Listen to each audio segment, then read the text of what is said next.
So, as Stacy said, I'm Dr. Michael Pelgrin. I'm a licensed psychologist, licensed in New York, New Jersey, and Pennsylvania, and I'm also a certified school psychologist. And tonight we're going to be talking about changing your mindset. As you can see, my model for the private practice is welcome change. And how we're going to do that is we're going to be focusing on enhancing your emotion regulation. So today's agenda is going to include some time from reflection from last session 2 weeks ago. We're going to talk about how we're going to measure success with change. We're going to talk about change in and of itself. We'll look at emotion regulation and how we define that. How do we control our emotions? And what's connected with emotions is our thoughts. So we're going to go over some cognitive behavioral techniques, that is, to manage our thoughts. And towards the end, we'll hopefully have some time for questions, and we'll do a wrap up of takeaway messages. So, when we're talking about a reflection, I wanted to take the first couple of minutes to reflect. And why do I do that is because when we're thinking about executive functioning coaching, um, the need to reflect is really important because that builds metacognition. It helps us reflect on what's working, what's not working. So I like to start off with a reflection and just open it up to anyone that had a question from last week or 2 weeks ago. Any lingering questions or anything that came to mind off of the previous session.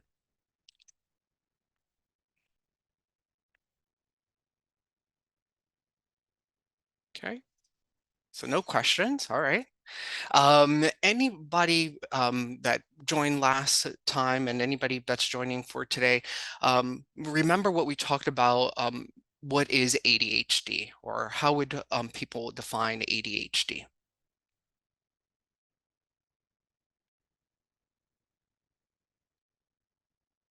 Anybody? All right, so note takers there. ADHD, how we described it was it is not a disorder of attention deficit. It's not that you don't have attention. It's that it's a disorder of variable attention, right? And it's when if it is that you're engaging in an activity that you don't enjoy, you find boring, you're going to be distracted. You're not going to be able to pay attention. However, um, when you are engaged in an activity that you actually do enjoy, you're going to find yourself hyper focused, right? So it's kind of a misnomer of ADHD being an inattention or attentional disorder because that suggests that you don't have attention. And in reality, it's that if it's not a task that you really enjoy, you're just going to be, your attention is going to be much more variable and not sustained. Anybody want to take a stab at, how we defined or how you would define executive functioning from our session 2 weeks ago?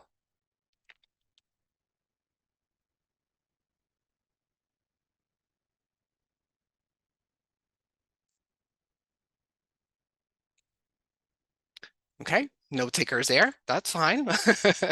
So we talked about executive functioning last week, 2 weeks ago, where there's not a single definition, right? We kind of categorize these executive skills that cues and directs all parts of the other parts of our brain, which allows us to plan and organize and start a task and complete a task. But it also regulates our emotions and our behaviors.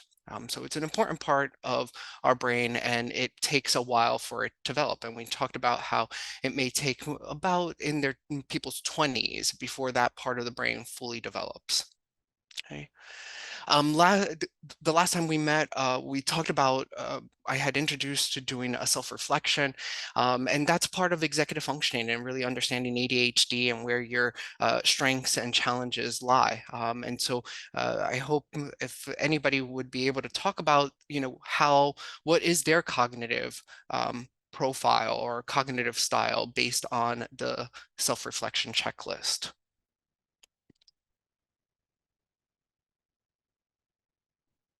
Kim? I was completely one-sided. I had two categories that had like numbers like 11 and 16, and the others were like 1 and 2. So for me, it was like night and day in answering those questions. Did you find anything that was surprising to you besides the discrepancy? Um, that I think my that I didn't have as many issues like mental flexibility, emotional regulation, and some of the impulse control. I had stronger skills in those areas than I expected. Okay, And great. I was not at all surprised by my weakness in the other two areas, nor would anyone who's ever met me or worked with me. Okay, thank you, Kim. And Michelle, if you want to share. I was kind of surprised that my for each category I was over 10, but like my highest, well, I wasn't surprised that my highest score was in attention and focus because that's like what I struggle with the most. I guess I was surprised that all those areas need work. Um, but, I guess it is what it is. Okay. And was anything surprising to you? Um, I I thought the mental flexibility would be lower um, than it was. Um, so that was kind of surprising in a negative sense. Okay.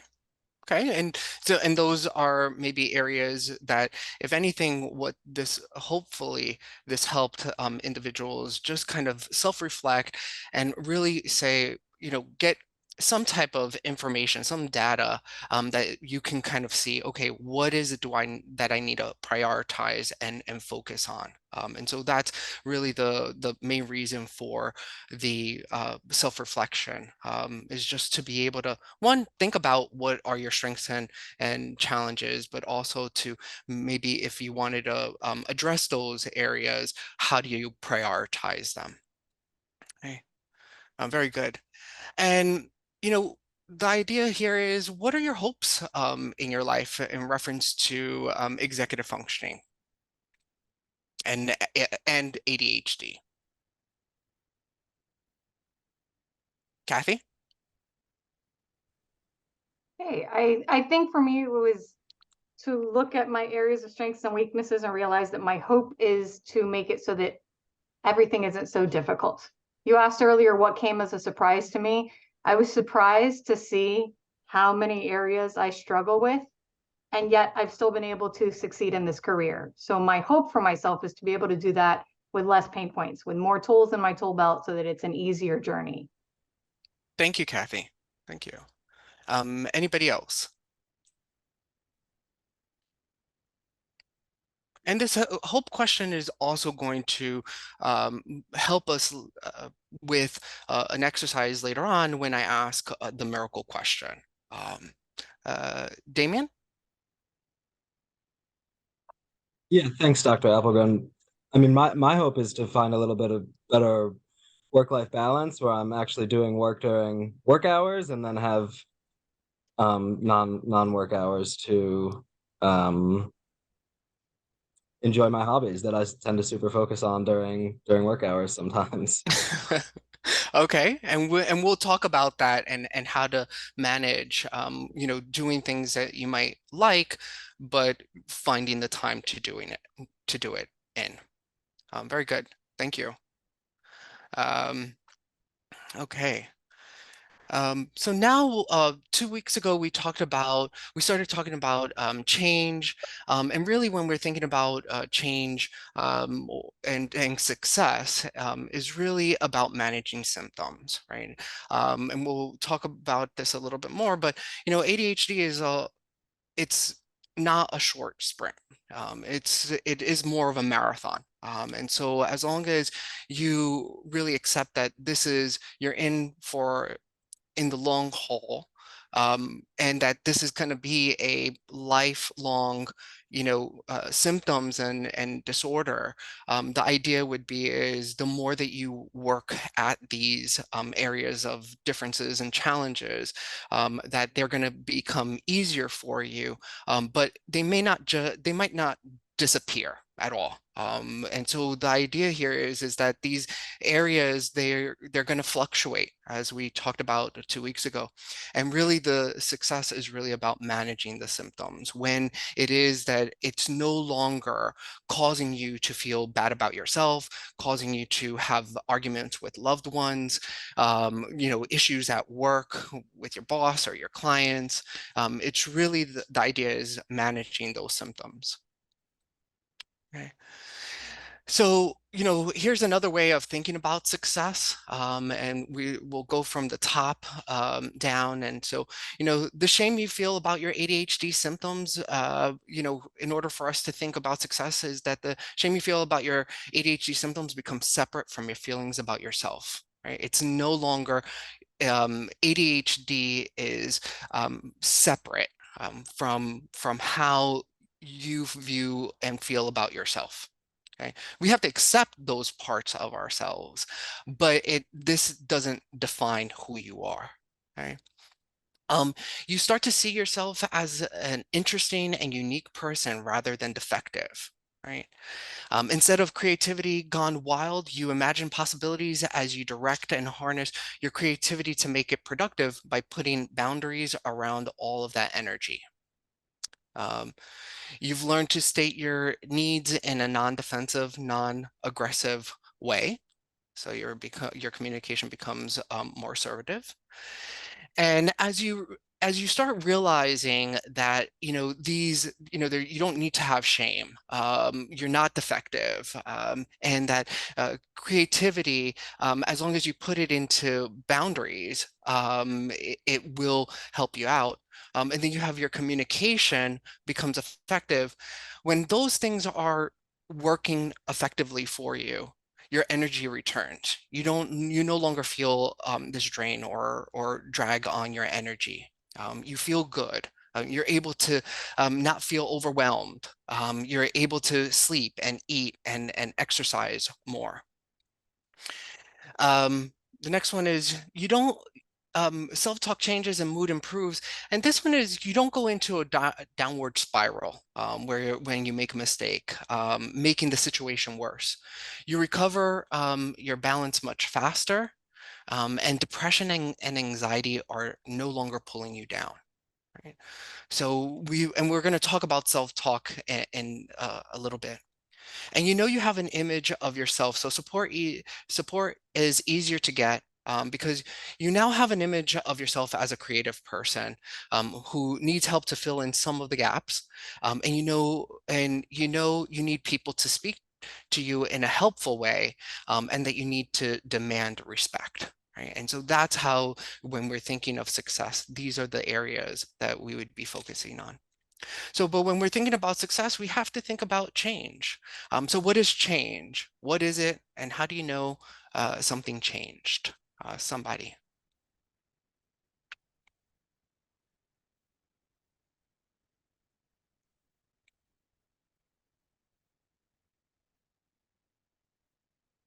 I'm not sure if Kathy, you're trying to keep on raising your hand. It's still been there. You can absolutely chime in, but I did see Adam. Thank you, Kathy. Adam.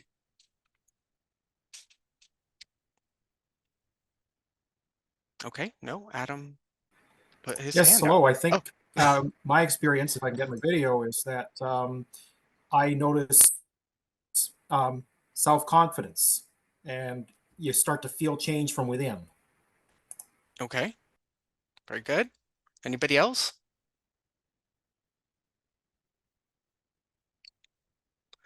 Okay. Oh, Neva? Not a problem.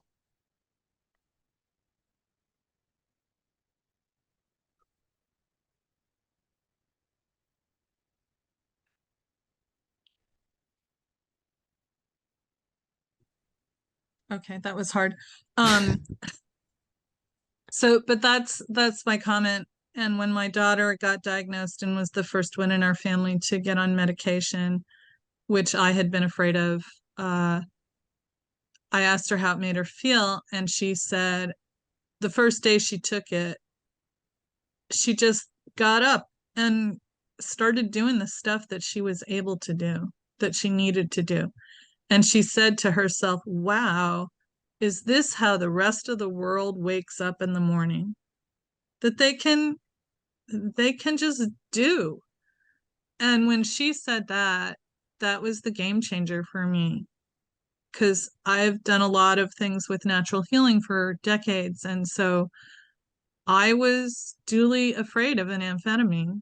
But now, since that's my prescription, now I understand what I wish the entire medical community would understand is that in a true ADHD nervous system, the quote amphetamine drugs, they don't work like an amphetamine in us.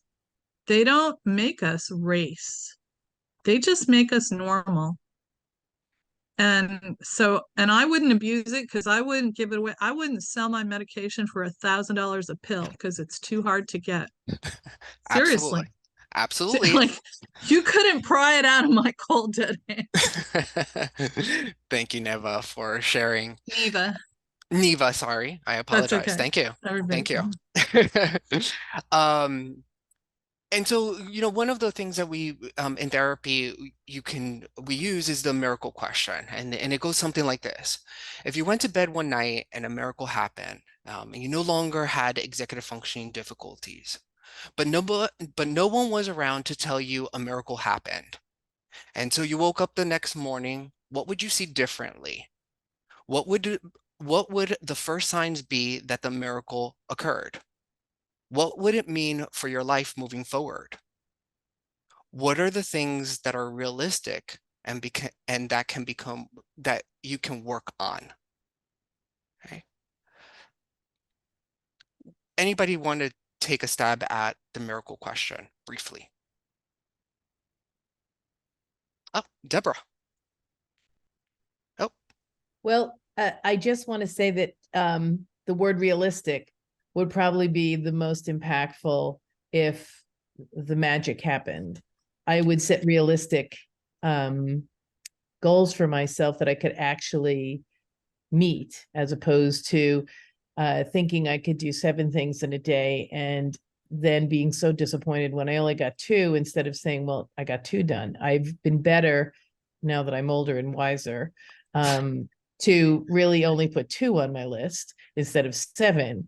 However, then I look around and say, yes, but I still have those 7 to do. So I think if it was magic for me, I would be more realistic.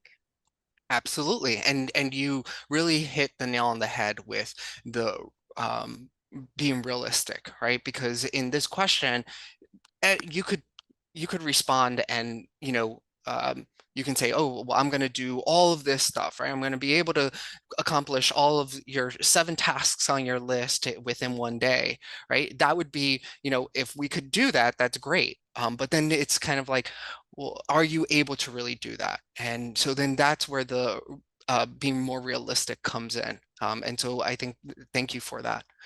Charlie?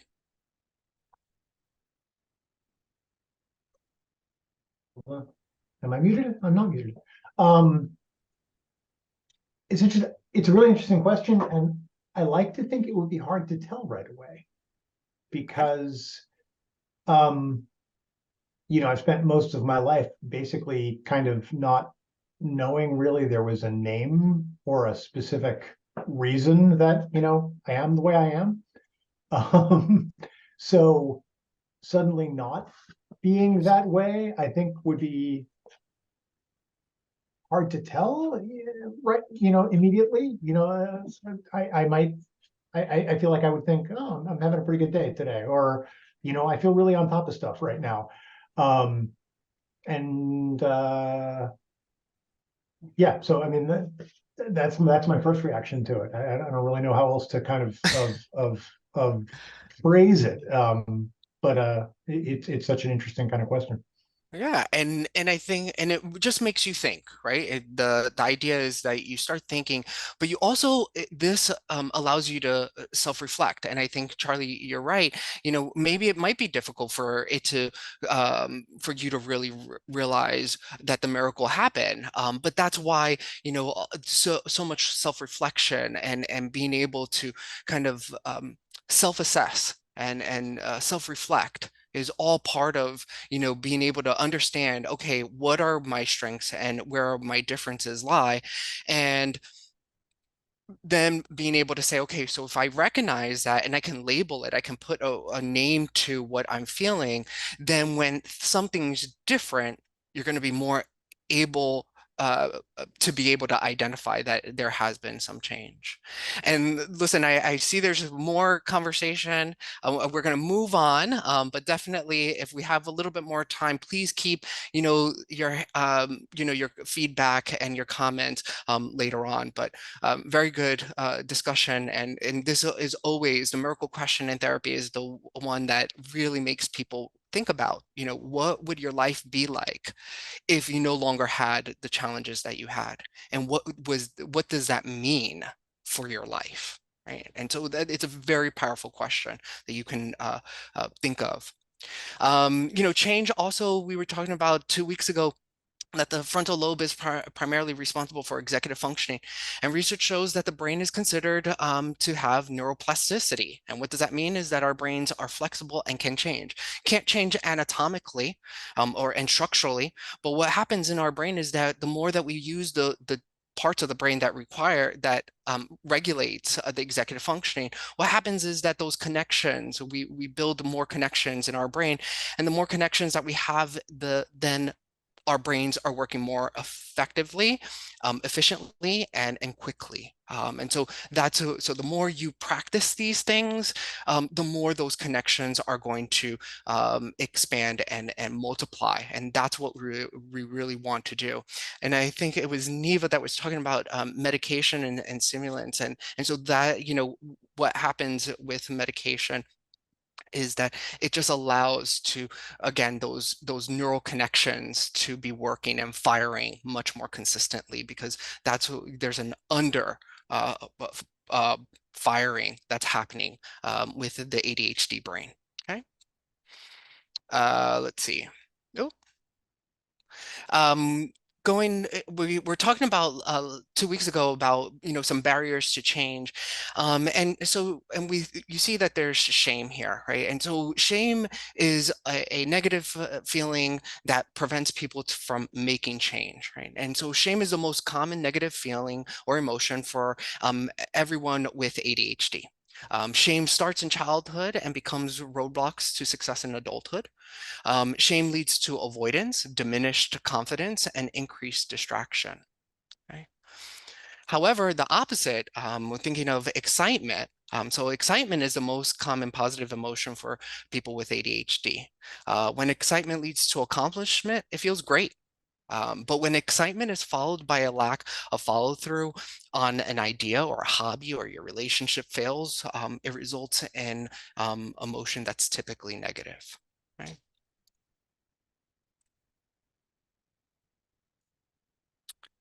So, you know, when we're thinking about, yes, William. Sorry, I wanted to make a comment about the last slide real quick. Sure.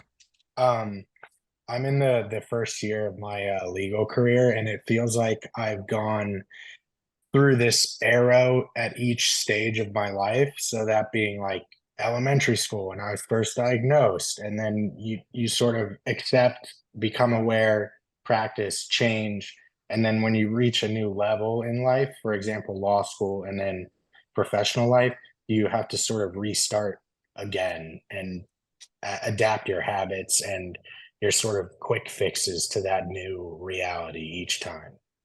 Absolutely. Absolutely. You know, you have to be aware and you have to accept it, all parts of yourself, but just reflecting and then adapting to the new environment and the new demands. And so, of course, with every new situation that you find yourself in, yeah, those maybe symptoms that were much more manageable, all of a sudden becomes much more dysregulated, or they creep up more. It becomes more intensified for you. But absolutely. But that requires for you to kind of reflect and say, okay, so whenever I've been in a new situation, what are those skills that I've used that were successful? And you continue those. And the things that didn't work out for you when you went into a new situation, then you leave off, right? But you have to be aware of those things and reflect. So in order for us to think about, in order for us to make some change, we need to know how motivated you are about making change, and where are you in the steps of change. And these is change stages of change started coming out from literature and substance use, but it really kind of resonates in other aspects of therapy as well. And so the idea here is that most people start on the pre-contemplation stage, where you don't think that you have any issues and no problems. So if you don't feel that you have any problems, then there's nothing to change, right? You have to recognize that there's going to be some change, that you need help, there's some change that's needed. And so while you go through these self-reflections, you move from stage to stage where you at the beginning not thinking about it, then you start realizing, hey, I think I need to make some change here. Things are not working for me. And then after you start recognizing that then there's this commitment to change. And so you're like, look, I recognize I need to change, and there's a purpose for me to change. And then you're much more motivated to say, okay, now I will make some change. And then you take actual steps, actionable steps, in order to address whatever the executive difficulties or differences that you exhibit. And then the maintenance, which is just being able to successfully avoid going back to the habits that are challenging for you, right? And just keeping the positive behaviors, keep on going with those. And in thinking about the stages of change, one needs to believe change is possible. One needs to believe the change is worth it. So the benefits outweigh the costs to be motivated to make the change. One needs to believe there is reason for change, and one needs to plan for change to be successful, right? All of this, in order for you to make some change, in order for you to go through the stages of change, you need to believe and reflect in these different areas. And so I leave the question of, what stage are you currently in? Anybody? William, I don't know if you want to share, or your just hand is still raised, but V. Riker? Yes, hi. Yeah, I have a hard time when somebody tells me you have to change. And because it's coming from an external drive rather than my own internal drive, I want to change. But at the same time, there are times where I don't know what the value of changing would be. I don't see what the change I need to make is, and therefore there's no motivation to make the change. And so there's a fine line between being told you need to make a change and being told or asked, what if you did this? What if you tried this? And being offered a change versus being mandated to change. Yeah, no, and I think you hit the nail on the head on that one, because if you're not motivated, like you don't intrinsically, you don't feel that you're motivated to make some change, there's not going to be some change. At the same time, sometimes you do need feedback from people to say, hey, maybe is there things that you can try out to address some of these areas? All right. And I think it's also about how people approach, to bring where these differences are in your executive skills. I think it's the presentation of bringing it to people's attention as well. So, but you're right. If you're not motivated to change, you don't see the value in it, then you might not make any changes. I think the other thing you have to think about is there's definitely things that you can change about yourself, and then there's things that you just absolutely can't change about yourself. So if you have ADHD, you can't change that, right? Now, the only thing what you can do is you may change how you might approach a task, how you plan a task, how you sustain on the task. Those things you can work on, but you can't change the ADHD. Right. And so, but you accept the parts of you that you can't change. And then you look at the things that you need to change, but you change the things that you want to change. And you don't change the things that you don't want to change. So it's a balancing act as to what is change, how do you view change, and what's your motivation to change. Okay.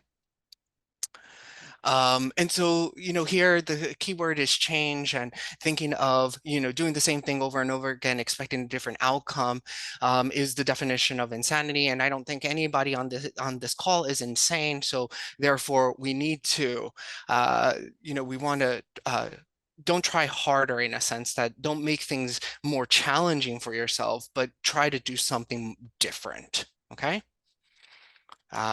And as I mentioned, behavior change is hard work, and it is most likely to be successful when undertaken when in periods of calm, right? You can't make changes if you are dysregulated, and we'll talk about that in a bit. Okay. So let's talk about emotional regulation.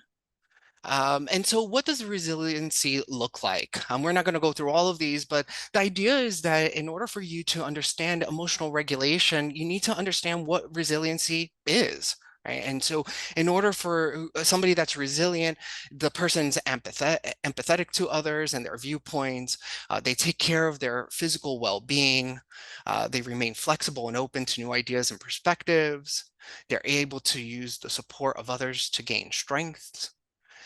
They pause and are thoughtful rather than constantly impulsive, right? So these are the signs of a resilient individual. And so this at least will give you an opportunity to reflect. How many of these skills, resiliency behaviors that you see up here, how many do you meet right now, right? I'm just going to leave this up for a few seconds, but you don't have to. If I'll take a comment. But kind of looking through some of these resiliency, like this is how what resiliency looks like. How many do you meet? Like which ones are maybe your strengths? And which one would be something that you would want to work on?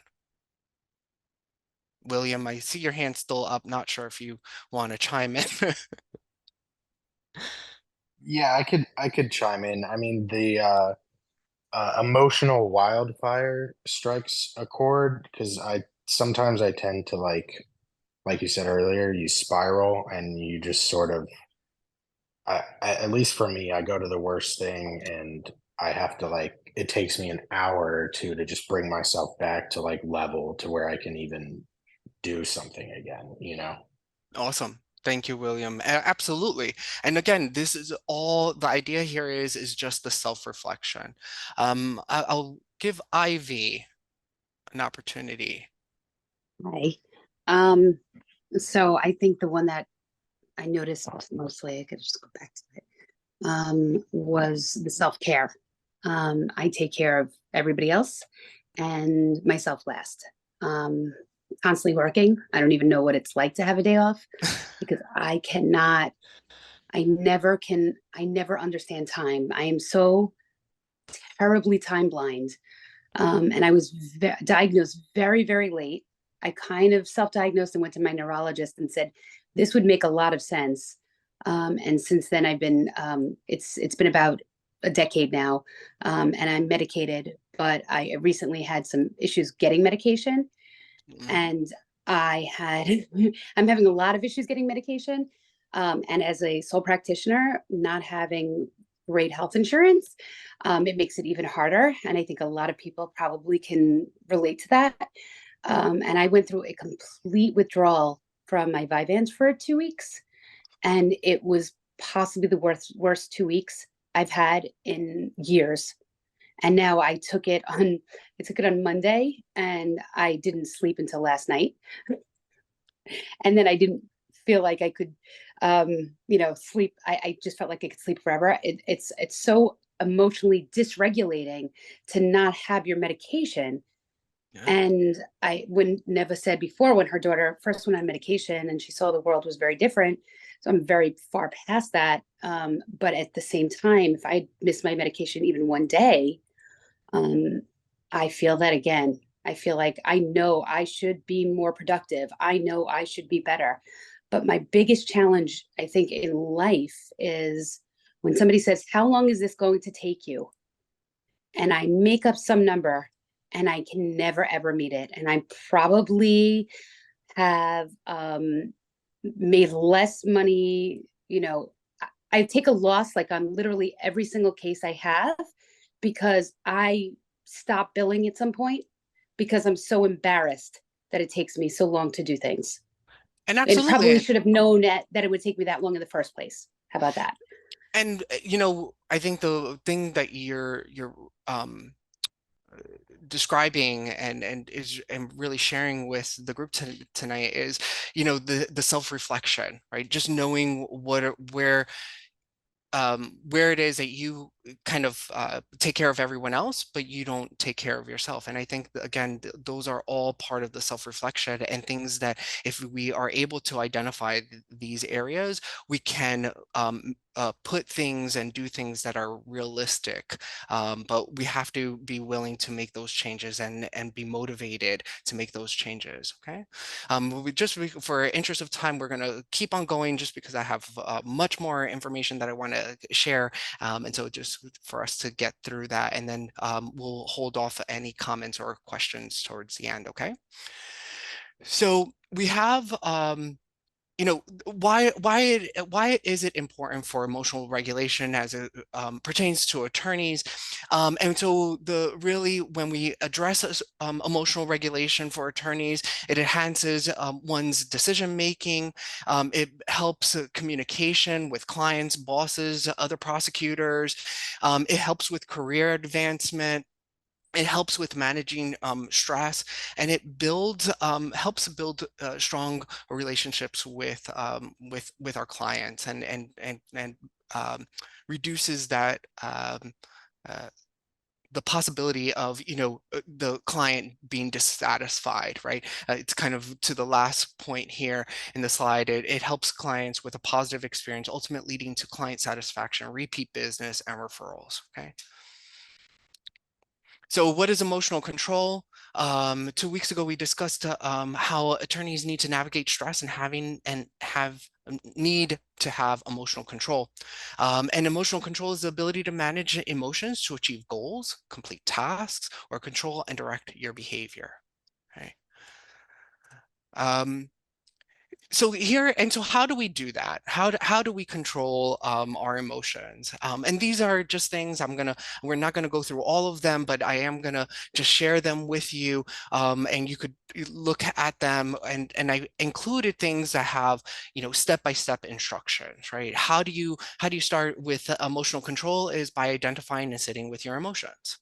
Okay, and that is writing down the emotions, finding a comfortable place, reading it, thinking about why it's bothering you, visualizing the situation and allowing feelings to come up, labeling it, and remembering that it's a feeling and it's not you. Okay, and then you'll start taking you'll start seeing things from a different perspective. Your feelings start improving. So like less anxiety, less depression. Self-awareness, we've been talking about this a lot already, just being able to understand ADHD and its effects, identifying your emotional triggers and specific reactions. And really, I can't harp enough, self-reflection, self-reflection, self-reflection, just constant self-reflection. That's what ADHD, how to address ADHD and executive functioning, becoming aware. Okay. Self-care activities, deep breathing. One thing that you can do is the importance of eating healthy. I can't stress that enough. I know people with our busy schedules, it really helps. It helps our emotional regulation and it really helps our physical health, where we can prevent, cardiovascular disease and heart attacks and strokes and things like that. So eating healthy is really, really important. Progressive muscle relaxation and engaging in your hobbies and interests. But you have to be intentional. You have to schedule when you're doing these hobbies and interests, right? I believe it was Adam that was talking about engaging in interest, his hobbies and interests during the workday. And really the idea is that you're scheduling when you're actually going to engage in these activities. And these activities should be non-negotiable. When you're engaging in the activities, you should be scheduling it, intentionally scheduling it, putting it on there. You need to focus on yourself as much as you focus on everything else, on everyone else. You have to focus on yourself and make sure that you have some self-care. Okay. Delegate tasks, make things automatic. If you have automatic reminders, automatic payments, those are going to be helpful. Physical activity, it's really important. Again, the thing that is most important is that making exercise non-negotiable. Okay. Sleep hygiene, so important. Getting a good night's sleep. But this requires you to be intentional about your sleep schedule. And that is, how much time do you need to sleep to get optimal sleep for yourself? If that's the case, then you need to start planning backwards from how much time you want to sleep to when you're going to actually fall asleep. And you have to do that intentionally, like putting an alarm that goes off at 9 o'clock every single night will prime the brain to start saying, hey, it's nighttime. I'm going to start getting ready for bed. Right? So doing that intentional and getting a good night's sleep. Mindfulness or meditation, again, the idea is that it's not to go over these steps. You can go over them yourself. It's about the maintenance of scheduling regular mindfulness sessions in your daily routine. Put it on your schedule. Some other things that you can do for emotional control is grounding work, and you can use your 5 senses, like 5 things you can see, 4 things you can touch, 3 things you can hear, and so on and so forth. I included a link here that gives you some other grounding work that will help with emotional regulation or emotional control. Some self-talk. I know somebody was talking about self-talk.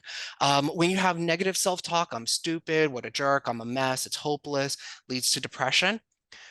When we have more positive self-talk, it's just my ADHD again. I'm mad at the ADHD, not myself. Take time to think it through. It allows you to separate from the ADHD. Okay. And how do we sometimes with the self-talk helps us with the managing of our thoughts. And that goes to the next section. And this is going to be more of our cognitive behavioral therapy or cognitive behavioral techniques here. We used it in therapy.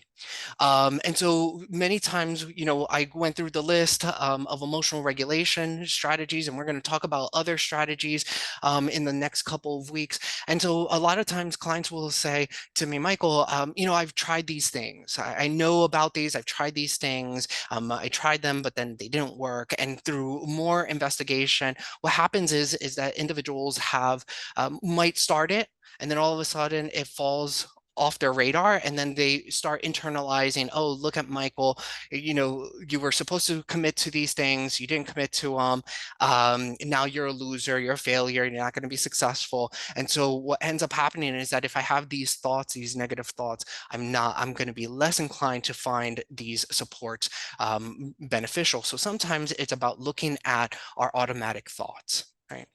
And so in cognitive, in CBT, we think about how our thoughts really influence how we feel about ourselves and our emotions. And the idea is that if I have negative perspectives of myself, about the future, or about others, I'm going to feel negative, and my behavior is going to follow that. So negative behavior, if I say I'm a loser, I'm going to feel depressed. What am I going to do if somebody, says something the wrong way? I might be short with them, or I might be argumentative, right? So if we're able to identify our bodily sensations, we start recognizing our behaviors or our feelings, we're then able to see whether we can identify those automatic thoughts, those intrusive automatic thoughts. And so we think about automatic thoughts as thinking errors or cognitive distortions. And so when I say, oh, if an example would be is, so I get I fail a test, or I have a bad interaction with a client, I might overgeneralize and say, well, I'm now gonna always have negative interactions with this particular client just because of one incident. So we look at these cognitive errors, and we label them to say, are you having all or nothing thinking? Are you disqualifying the positives and only focusing on the negatives? And so we want to be able to label those thinking errors. And so how do we challenge these automatic thoughts? And so here's a technique of, you recognize your automatic thought, I'm a failure. And so you start thinking that you make arguments as to, like a prosecutor making arguments that that statement is true. You're a failure, you find everything wrong. And so you just have somebody that's arguing that you're a bad person. And I'm sorry, I'm not trying to pick on any prosecutors or any defense individual attorneys, but it's just an example that I thought it would work well here. And so now what you have is the prosecutor that's giving you all these negative thoughts. You have the defense attorney that is basically picking out any exaggerations and any errors in your thinking. And so it's making arguing on your behalf more realistic, having a more realistic view of the situation. And then when you're weighing the evidence to consider some actionable steps in a usable, adaptive way. Okay. And so these are kind of it's just steps of how you can challenge some of those automatic thoughts. This is an example of a thought record, and I included an example of how you can use this. Okay. How do you, and the idea here is that if I'm able again to identify the negative thought, I can then recognize how I react to that negative thought and how my behaviors are subsequent or a consequence of my automatic thought and my feelings. And then you start thinking about an alternative thought, which is either an opposite thought or something that's more realistic. And so if I'm much more realistic, then I'm saying, look, okay, I failed one test. I'm not a loser. I can be successful. I'm going to start feeling a little bit better because now I've said, look, I failed one test. It's not defining who I am. Excuse me. And how do you do that? You do it by developing alternative thoughts. And you ask yourself these questions.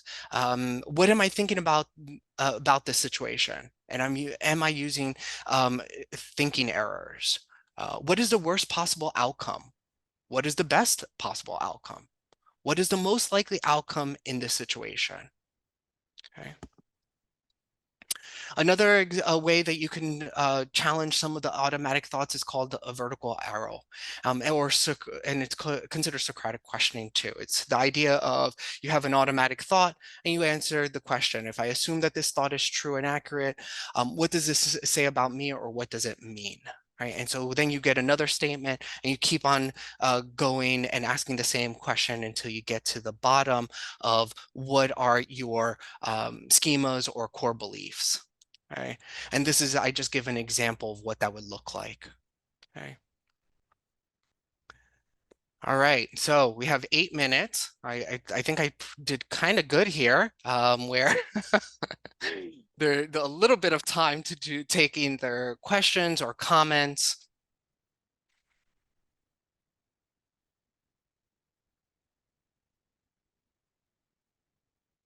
is there anybody that could see themselves using some of the techniques or have had experience using some of the techniques that we went over? Alicia? Yes, I really like the prosecutor versus defense attorney analogy. I know my biggest holdback sometimes is my own negative thoughts. And when I have rapid thoughts, 100 them at a time, and it's easier to gear yourself towards a negative. And so, and I'm a former prosecutor, and so I'm definitely going to use that and try to defend myself, and learn to stop preventing myself from succeeding. Absolutely. Absolutely. Thank you for sharing. Uh, to Janice? I apologize for that.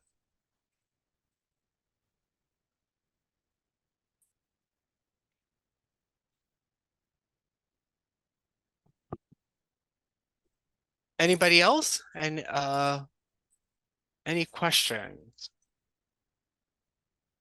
Kathy. Yeah, so we walked through kind of the steps for change, and I find myself being the type of person that gets through all those steps eventually, except maintenance. So I get all the way through making the commitment and taking on some of the new changes in my life, and I can never make it to maintenance. This happens to me repeatedly. So I feel like I self-reflect, I accept that change is needed, I get enthusiastic about the change, I'm motivated, and I can't maintain. Do you have maybe some of the future workshops that will give us some more insight on that maintenance, on being able to make these things more permanent in our life? Absolutely. We'll definitely talk about it, and I think the thing would be is we would talk about rewards. And identifying how do you reward yourself for when you accomplish, you know, you stick to your plan, and things that you could do, right? Like, I mean, you don't have to deprive yourself from, going to get yourself a massage, but I think the idea here is that you could use the going to get a massage and saying, I'm treating myself to this massage because I've completed these tasks. And so if you could use some reinforcement, it could definitely help more with the maintenance. Yeah. And we can talk more in subsequent uh, sessions. Neva?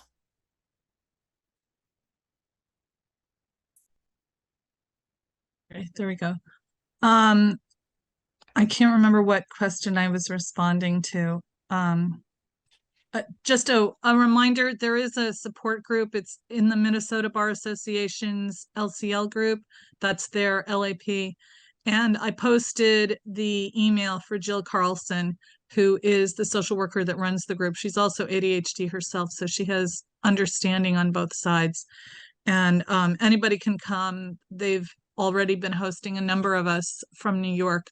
And it saved my life in COVID because I've been part of this group for the last 2 years, maybe 3, I'm not even sure.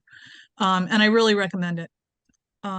So, and if you, my email is my name, neva.strom@gmail.com. So you can see it spelled right there if you don't grab it out of the chat, but it's Jill Carlson.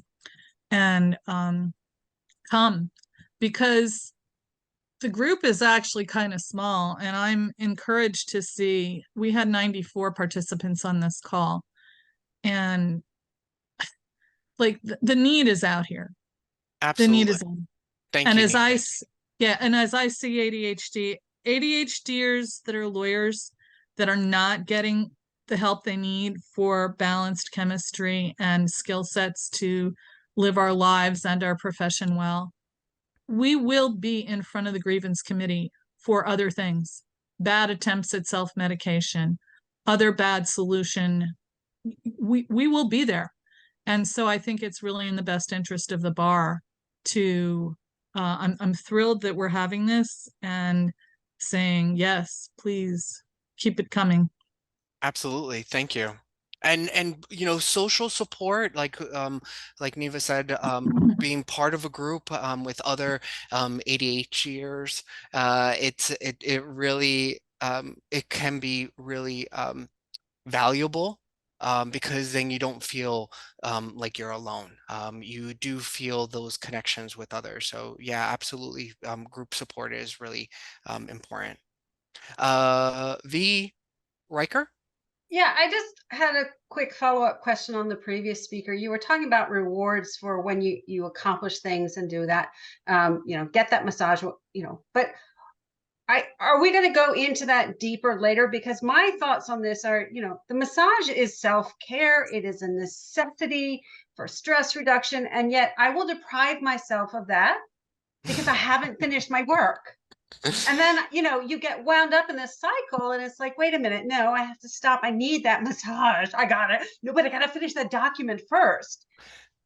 Yep, and we will talk about it more. Okay. Yeah, Thank you. absolutely. Because it's not what you described is really common, about, how am I going to do this self-care, right? We recognize that self-care is important, but how am I going to take the time to do those things when I have a million and one tasks that I need to accomplish, right? And so we'll definitely talk about that in subsequent sessions. Thank you. I'm not sure if if somebody else had their hand up. I did at some point. Oh, yes, Michelle, go ahead. There was like some of the reflection things I really like resonated. Mhm. So for me, a lot of the things that people, have brought up, like, the work-life balance, that's a big problem for me. I don't work on the weekends. Like, there's just no way, because my kids like kind of take up that time. But I have this like vicious cycle of I start later than I want to during the week, or I get like distracted during the workday or whatever, so that I make up for it by like working late or later than I would want. Um so some of the things like people mentioned about like self-care, that's like like I guess a non, I don't know. I always put myself last. Yes. I like just recently started teletherapy again, and it took me like forever to like make that effort and like, kind of get that started. The empatheticness, I kind of feel like that's one of my strengths, but that's also one of my weaknesses because um like I'm doing that all day. Like I have a very emotionally draining job. Yeah. I represent low income tenants in housing court, and a lot of my clients, especially during the pandemic, basically I was experiencing secondary trauma. So like dealing with trauma myself and then like trying to support traumatized people. And I'm still, dealing with a lot of those issues because my clients, on top of like facing eviction, they have like mental health issues or, whatever. So, I'm giving, my patience and my empathy in the workday, then, I'm burnt out and, I don't have any of that left, especially for my kids who, you know, um, have their own like attention issues. And yeah. And And then we'll the talk, and persevering, I also like on one hand, like I push myself to get through difficult situations, but I also have trouble sticking with projects and like keeping my focus. we'll talk about those things in subsequent workshops as well. So, thank you for sharing that, Michelle. But we'll talk about that, and I think the idea would be is we know that it's important. All of this stuff that we've talked about so far is really important. And so we know, look, attorneys work hard for their clients, work really long hours, but there's always also a need for, non-negotiable, you need time for yourself. And so it's going to be more of saying, look, I'm going to want you to reclaim your time back, and how we can navigate that, because some of the hesitation to doing some of this, engaging in self care activities is sometimes how we view ourselves or the work that we're doing. And so, and not really putting yourself first. And I think when you don't put your own self care first, you're going to struggle with the mental health. And if you're struggling with the mental health, as somebody had said, you're definitely going to show up in front of like a disciplinary board because you're not there for yourself. And so if you're not regulating yourself, it's going to cause you problems when it comes to like interacting with other attorneys or with the judges and with clients. So this is really important. We all have really long days, and I get it. I absolutely do understand that, but it really is going to be more of, hey, reclaiming some of this time back and why it is that it's important. Because once you realize that it is important, things could, the idea would be is that it will improve for you. But because we have this mentality that we have to stick on doing all the tasks and, we have to work, 24 hours a day, 7 days a week, it leads us to burnout. And burnout is going to get us into trouble. And so we want to really just acknowledge that this is a stressful career. And with somebody that has ADHD, you're definitely more at risk for anxiety and depression and substance use, as we talked about 2 weeks ago. And so it just makes things much more challenging. And so I would really want everyone to take an opportunity to engage in more self-care. You have to intentionally schedule it. Even if it's going for a walk for 15 minutes, you go for that walk for 15 minutes. You have to disconnect from the work that you're doing because you're not going to be as effective long term. Right. And that is a lot of what we're talking about is one's mindset. And if we don't change our mindset, that's where we're going to get the emotional dysregulation. And that is going to come and may possibly have some negative consequences for you. And so we really want to think about that. Okay. I think there was Crystal that had her hand, and then that will be the last comment, because I know we're already a few minutes after. Okay. All right. So Crystal's not here. And so, and what I wanted to do is with the takeaways is, we talked about change. Are you ready for change, to make change in your life? And what does that look like? And keep that miracle question in the back of your mind, and keep on reflecting.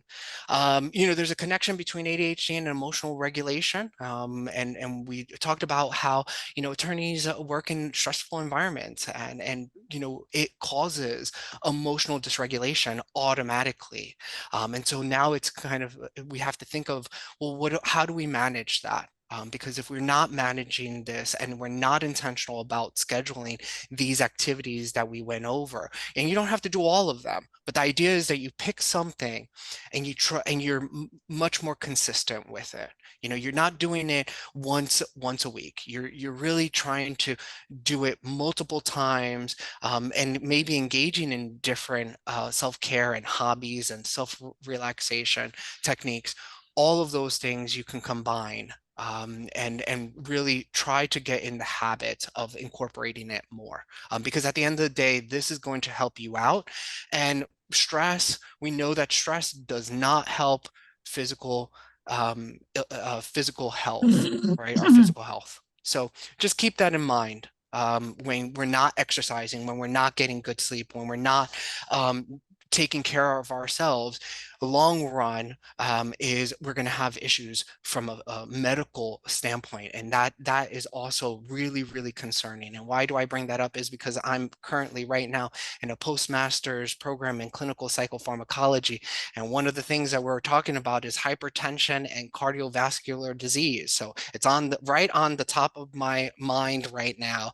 And a lot of this, this stress, being overwhelmed, it does put a strain on our physical bodies. And when we translate that into how our bodies react to it, we start harming and doing harm to our bodies from a physical and medical standpoint. So it really, I can't really stress more of just really getting engaged in self-care and really taking some of that time back for yourself. And even if it's for like 5 minutes a day, but you're doing something for 5 minutes that's intentional for yourself, right? You don't have to do, hours and hours of self-care, but you really should take more time and breaks and be kind to yourself. Because at the end of the day, we're all replaceable. And it doesn't help our mental health, and it definitely doesn't help our physical health. Okay. So that being said, I know we went a little bit over. I'm going to stop sharing. Okay. I'll hang around for a few minutes if anybody wants to chat, but it's been a pleasure, presenting tonight. Thank you everyone for the lively discussion. I always like that feedback. I would just suggest for you to think about what we've talked about today, because we will, next week, I'll start off with the self-reflection. You've had some time. What have you done to make some changes based on our conversation? Did you come up with something that you've learned about yourself after today, and what you're going to do and maybe take some actionable steps moving forward?